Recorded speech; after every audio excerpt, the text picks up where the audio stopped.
Hello everyone, welcome back to my channel. আমি রূপা চলে এসেছি আরও একটি নতুন ব্লগ নিয়ে। তোমরা সবাই কেমন আছো? আশা করি ভালো আছো, আমিও ভালো আছি। তো আজকের ব্লগটা আমি আমার মেয়েকে দিয়ে স্টার্ট করলাম সকালবেলা। তো দেখো ও কী করছে। ও বিছানার মধ্যে থেকে উঠছে না। আমি কিন্তু ব্রাশ ট্রাশ করেই দিয়েছি যে ওকে খাওয়াবো এখন। ও সে বিছানার মধ্যে শুয়ে শুয়ে ও ভিডিওতে মোবাইলে যা দেখে সেগুলো কী করে ও ক্যাপচার করে রাখে। সেগুলো মাথার মধ্যে সবসময় খেলতে থাকে। যখন ওর মুড হয়, যেই সময় যেমনভাবে ওর মুড হয় সেই সময়ও সেইভাবেই ওইগুলো গাইতে থাকে। তো এই দেখো আজকে আমাদের ননদের বাড়িতে আজকে আমাদের ইনভাইট ছিল। তো সেখানে আজকে আমার লাইফে আমি ফার্স্ট টাইম এত লবস্টার এরকম বড় বড় প্রথম দেখলাম আর কি। তো এত বড় বড় লবস্টার এর আগে কখনো আমি দেখিনি।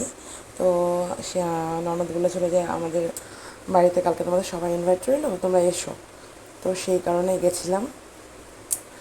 তো সেখানে গিয়ে সত্যি আমি অবাক হয়ে গেলাম দেখে যে এরকম এত বড় বড় হতে পারে। এখানে হয়তো ক্যামেরায় দেখতে লাগছে তোমাদের ভিডিওতে ছোট, কিন্তু সাইজে কিন্তু বিগ সাইজ, ভীষণই বড়। আর সামনে থেকে দেখলে বোঝা বোঝা যাবে আর কি, এতটা ক্যামেরায় ছোট দেখাচ্ছে কিন্তু এতটাই বড়, সত্যি খুব আশ্চর্য দেখে লাগছে আর কি। তো দেখো তোমরা, এখানে আবার বয়েলিংয়ে বসিয়েছে, কারণ এতটা হার্ড তো একটু সেদ্ধ না করে নিলে হবে না। দেখো এটা হাতে ধরে ঝুলিয়ে আমার ননদ দেখাচ্ছে। তো দেখতে লাগছে ছোট কিন্তু বড়।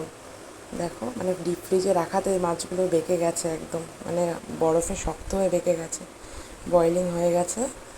এইগুলোকে এখন ছাড়াতে আমার ননদ আর আমার হাজব্যান্ড আর কি, আমাদের দাদাভাই ছাড়াতে বসছে আর কি সেদ্ধ করে।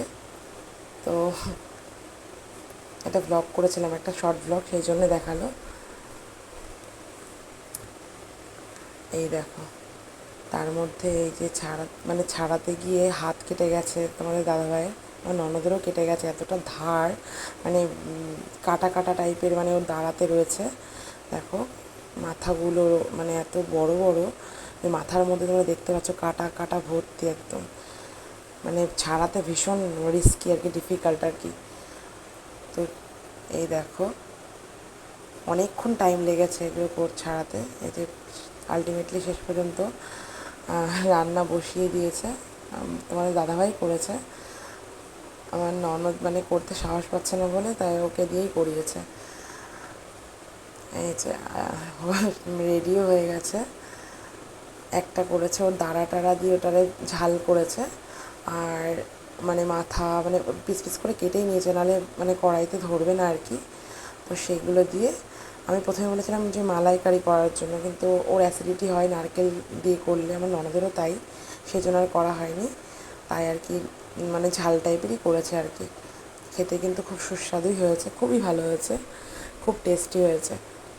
আমার লাইফে আমি এই লবস্টার এরকম দেখলাম, চোখে দেখা আর কি, এত বড় বিগ সাইজ। তো গিয়ে তো ওখানে রীতিমতো খুবই আনন্দ হয়েছে, মজা হয়েছে। তো তারপর খেতে রান্না করতে দেরি হয়ে গেছে, আমার তোমাদের দাদাভাই আর কি আসতে দেরি করেছে। ওর ভরসা আমার ননদ বসে থেকে থেকে থেকে দেরি হয়ে গেছে, খেতে খেতে সেই 4:30 5টা বেজে গেছে আমাদের। তারপরে বাড়িতে বিকালের দিকে সন্ধ্যার পরে আর কি এসেছি। তো ভাবছি কী করবো রাত্রে কী রান্না করবো। তো তোমার দাদাভাই বললো তাহলে এক কাজ করো, ডিম দিয়ে ভুজিয়া করে নাও আর রুটি করে নাও রাত্রে। তাই ওই সব কেটে টেটে আমাকে গুছিয়ে দিয়েছিল। আমি যে আমার ভালো লাগছে না, তুমি করো।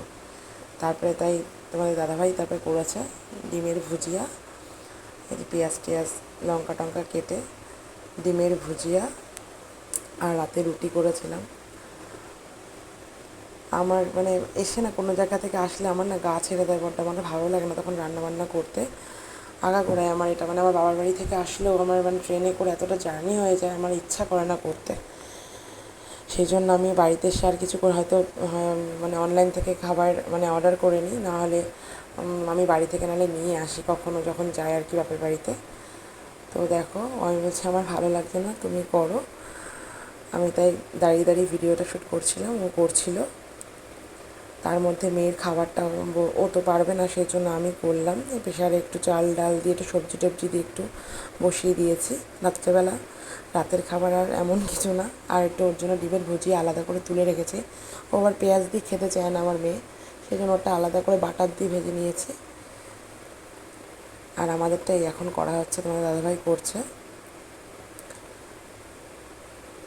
আমার একটু লঙ্কা একটু বেশি পছন্দ, মানে লঙ্কা দিয়ে একটু ঝাল ঝাল করে খেতেই ভালো লাগে। আর রাতের বেলা বেশি ঝামেলা করলাম না, এই সিম্পল খাবারও। তার মধ্যে একটু বোঁদে কিনে নিয়েছিলাম আর একটু সন্দেশ কিনে নিয়েছিলাম কালাকাঁদ, পাতে ওটাই ছিল, ওটা আর আমি তুলতে পারিনি।